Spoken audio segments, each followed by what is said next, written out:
When the world sleeps, they fly. These are the Night Stalkers, the 160th Special Operations Aviation Regiment, Airborne. An incredible unit, truly elite. They are the U.S. Army's best helicopter pilots and crews. Their specialty? Flying into the most dangerous places on Earth, often under the cloak of total darkness, in weather that grounds everyone else. These brave men and women push the limits of human endurance and the limits of their amazing machines. They are true warriors of the night sky. Their helicopters are not just transport, they are precision instruments of American power, ready for anything. Their nickname, Night Stalkers, isn't just for show. It's earned, every single night. It sends a shiver down your spine, doesn't it? Because when they come unseen, unheard, until the moment of impact. Darkness is their camouflage, their advantage. While ordinary folks are tucked in bed, these aviators are training or operating, delivering America's most elite special operations forces, Green Berets, Army Rangers, Navy SEALs to the heart of the fight. They are the ghosts in the machine, the silent professionals who make the impossible possible. Their motto is simple, powerful. Night Stalkers Don't Quit, NSDQ, 4 letters that define their very existence. Every great story has a beginning. The Night Stalkers rose from the ashes of a mission that went wrong. Think back to 1980, Operation Eagle Claw, the daring attempt to rescue American hostages in Iran. Brave men were involved, but the desert conditions were brutal. Helicopters malfunctioned, the mission had to be aborted. Lives were tragically lost, America was stunned, and its leaders knew something had to change. A new kind of aviation unit was desperately needed, one that could operate anywhere, anytime. The top military minds got to work. They looked to the 101st Airborne Division, the legendary Screaming Eagles. From elements of the 101st, like Task Force 158, a new, highly specialized unit began to take shape. These weren't just average pilots. They were hand-picked, volunteers, men who craved a challenge, who were willing to push boundaries. They were asked to do what was then considered almost impossible: to own the night, to fly deep behind enemy lines in complete darkness. What a task. So, what does it take to become a Night Stalker? Let me tell you, it's no Sunday stroll. The selection and training process is one of the toughest in the world, designed to weed out anyone but the absolute best, the most resilient. They start with highly experienced Army aviators, pilots who are already at the top of their game. And then they push them, further than they ever thought possible. It's not just about raw flying skill, though you need tons of that. It's about mental toughness, about having that unshakable inner grit, that refusal to quit. These aviators didn't just learn to fly at night, they pioneered the techniques. This was uncharted airspace, metaphorically speaking. They were the trailblazers, working with early generations of night vision goggles. Imagine trying to navigate complex terrain, identify threats, land in tight spots, all while looking at a grainy green two-dimensional world. Depth perception is a massive challenge.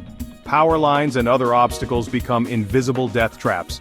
They learn to trust their instruments implicitly, to trust their crew chiefs, their eyes in the back. The year is 1983. The world's attention turns to a small island nation in the Caribbean. Grenada, political upheaval, turmoil. And critically, American medical students on the island whose safety was a major concern. The call went out.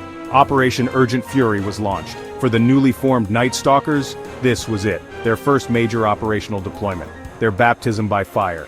They had trained relentlessly for scenarios just like this. They had prepared.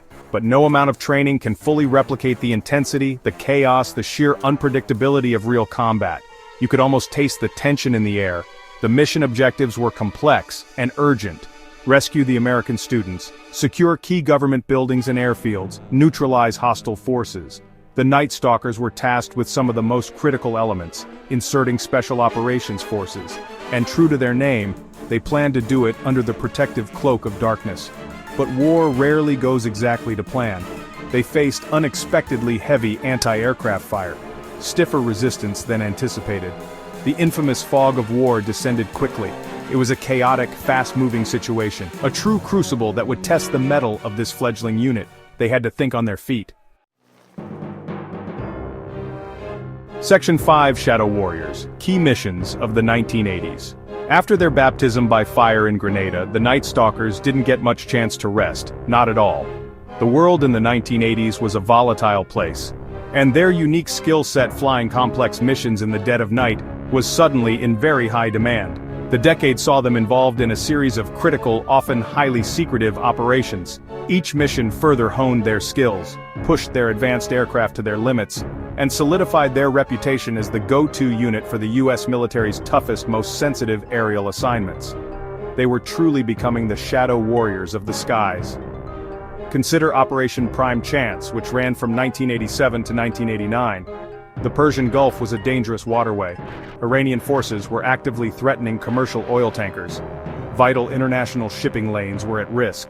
The Night Stalkers deployed covertly, operating armed MH-6 Little Birds and O-58D Kiowa warriors, not from land bases but from US Navy warships and even specially outfitted barges. At night, of course, they flew perilous escort missions. They hunted for hostile Iranian gunboats. Imagine flying a small, agile helicopter skimming low over dark, choppy waters, deep in potentially hostile territory. That takes incredible nerve. Section 6. 18 Hours in Hell, the Battle of Mogadishu, October 3rd and 4th, 1993. Mogadishu, Somalia, a city, a battle, a name that is now seared into the annals of military history, and forever etched into the collective memory and heart of the 160th SOAR. The mission was codenamed Operation Gothic Serpent. The objective seemed straightforward enough: a daylight raid to capture key lieutenants of the powerful Somali warlord Mohammed Farah Aidid. It was planned as a swift surgical strike. Get in, grab the targets, get out, fast. But the MOG had other plans. It rapidly spiraled into something far more brutal. An intense 18-hour urban firefight, a desperate struggle for survival.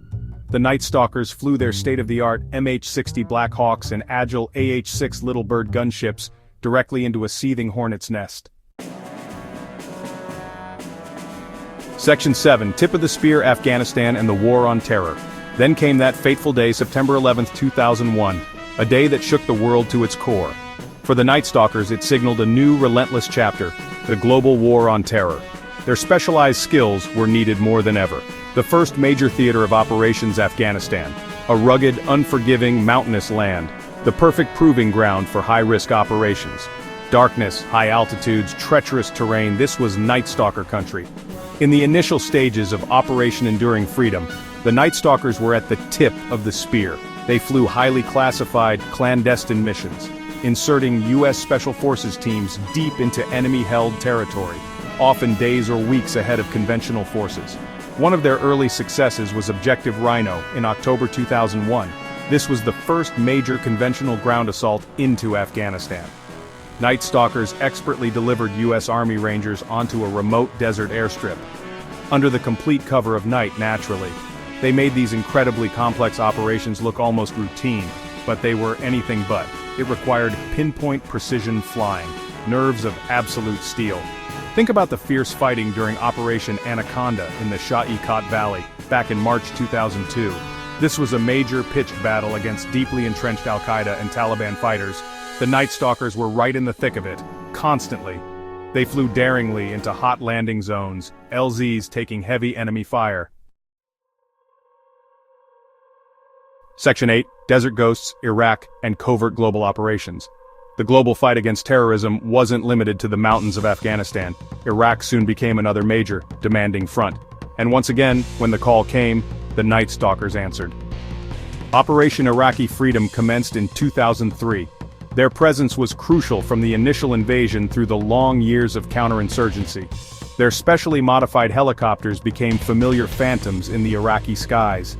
They consistently operated at the sharpest end of the spear, where the danger was most acute, where the stakes were highest. In the complex battlegrounds of Iraq, the Night Stalkers performed critical missions. They executed daring hostage rescues and clandestine raids, often in the dead of night, to capture or eliminate key insurgent leaders. They provided indispensable close air support in fierce urban combat. They flew in appalling conditions, blinding sandstorms and extreme desert heat.